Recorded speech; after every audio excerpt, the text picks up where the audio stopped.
Driving dynamics has a fantastic 30-year heritage, and it all began when a race car driver realized that the most dangerous part of his day was getting to and from the racetrack. Driving dynamics actually has a very wonderful heritage. It was founded over 30 years ago by a gentleman by the name of Bill Buff, who was a very successful race car driver in Europe. He's an American, but he went over to Europe to find his success in race car driving.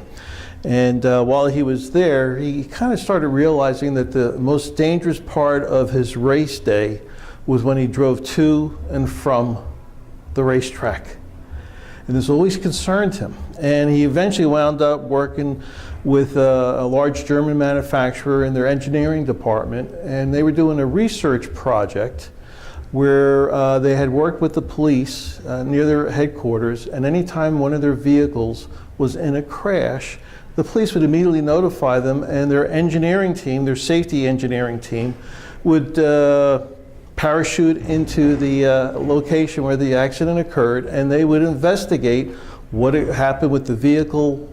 Did it do the things that it was supposed to do to protect the people? And they started putting together this research. And while Bill was involved with that, he came to a moment where he said, you know what, we should also be tracking what the person did. What did the driver do to either prevent the accident, which they were not successful doing, or what were the contributing factors? And at the end of the research, they published a report that said that over 90% of crashes can be avoided if a driver has one more second to react and knows what to do with that one additional second. So as a result, Bill started thinking about this and said, geez, this is going to be a great way for me to produce some type of a driver training program to keep drivers safe.